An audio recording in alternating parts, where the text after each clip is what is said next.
What is a woman? The dark implications of Nikke character design. There is a question certain right-wing political influencers have been asking recently. The question is, what is a woman? This question is being asked disingenuously. The ones asking this have a certain answer in mind, which is adult, human, female. If you were to show them some of the Nikkes out of context, they would certainly say, yes, that's a woman. Mihara, yes, that's a woman. Anise, yes, that's a woman. Admi, I had better not finish that thought, but y'all know. People like this think trans women aren't women because they aren't, air quotes, females. But the Nikkes, even if they look like women to people who are unaware of the lore of the game, aren't women according to this definition. The Nikkes aren't women because they aren't human. Of course, this leads to very dark implications. Not that perhaps the writers of the game intended this, but I think they did. The playable characters in this game are all female for reasons that we are all aware of. The lore, it seems to me, was built on top of that design choice. A lot of us saw the ads that luridly implied that you could play the game with one hand. Technically that is true, but in my experience I'm too busy with combat to be doing much of anything with my other hand. So, let's think about what in-universe details are implied by this character design choice when combined with some of the lore, the part I already know about. First of all, we know that Nikkes are required to obey their commander and forbidden from deliberately hurting humans, though some of them have found workarounds to this. This has obvious paths for abuse. The game sets up our character, the commander we portray, as someone who would never take advantage of his Nikkes. But there is no guarantee that other commanders would be quite so scrupulous. I don't know if the lore goes into this in detail or not, or even hints at it, but if Nikkes have to obey the commander, it is entirely possible that an unscrupulous commander could order a Nikke to perform for him sexually, and this is obviously a form of sexual abuse. I also have lots of questions about where the brains of mass-produced Nikkes come from. Named Nikkes were just people. But also of interest is, what about the bodies? I have a theory. Has anybody else noticed how suspicious it is that when the Ark stopped manufacturing Nikkes that had machine-like bodies and started making ones that were more like human beings, they were all female. They all had realistic feeling skin and a variety of different appearances. Supposedly this was to combat body dysphoria, but maybe there was another reason. The mass-produced Nikkes built by Tetra are called by the weirdly unmilitary name of iDoll. These are more sexualized than the product and soldier Nikkes. The CEO of Tetra is Mustang. He was 100% about entertainment. And you might see where I'm going with this. I think Nikke technology was originally developed for sex robots. So what is a woman in the context of the lore of this game? There's a scene early on when the commander is first introduced to the counters when Rappy says, no, when the commander looks at a Nikke, he isn't thinking about sex.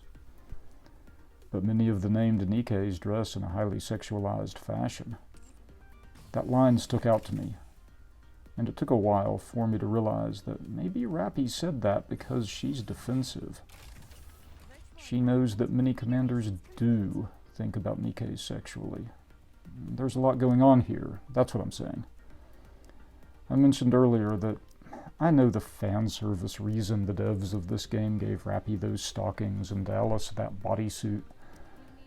But for me, that needs to make sense in the game. Nikke could have been nothing but fan service, but the devs took the trouble to write an engaging, emotionally affecting story. That decision deserves respect. The post-apocalyptic setting opens the door for very problematic kinds of government and corporate rule in this world. We know it exists too because of how Suyin acts, and we know that the Ark is dominated by 3 companies. There's a lot we do know that implies this is, as the tropes page would put it, a crapsack world. We know about the discrimination against Outer Rim residents. We know about Nikke phobia. We know all this, and it's possible that the things I've mentioned so far are part of the lore. Maybe they're not, or maybe they're contradicted later on, but I think it's all interesting speculation for sure. I like the contrast between Anise and Rappy. Rappy doesn't really see herself as human from what I've seen. Rappy knows that she's a machine, as they all do, but she embraces that. She doesn't want to get too close to humans. She knows that humans don't see her as human. But Anise, on the other hand, I think does want to be seen as human. She wants to trust the commander. She wants to be a woman. And we know from the lore that these Nikkes were human.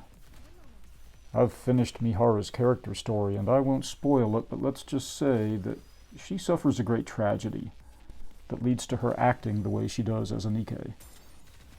She was human once, but her humanity was taken from her. What now? And that might be the darkest thing of all. Where I am in the story, we don't know where the brains for the mass-produced Nikkes come from, but we know that the named Nikkes are often just people who choose, or are chosen, to become Nikkes, to save their life, or for some other reason. They were human, and now they're not. But they still look, and act, and think like human women and girls. But they've been changed. They have been modified to fight a war that the humans can't fight. They are serving the community that rejects them, that sees them as tools for violence. Living weapons with human minds. So what is a woman really? I don't think it makes sense to see these people as anything other than women or girls. Obviously, the game prompted me to see Nikkes as people from the commander's point of view, but I'd like to think I would have anyway, and I think most of us would. The fact that they aren't human doesn't matter. They look and act and think like human beings. The fact that they are not strictly speaking human doesn't exactly register for me as a real concern. This is a transhumanist story, and surprisingly good fiction for a mobile game filled with fan service. Science fiction engages with the concern of what makes us human all the time. Star Trek, Blade Runner, Battle Angel Alita, and many others. But there is a group of people alive right now who are facing violence from those who see them as subhuman. The trans community is, in my experience, very aware of transhumanism and the implications of that. Being a woman, or a man for that matter, is more than just having a certain kind of body, though obviously having a body that matches your self-concept is extremely important.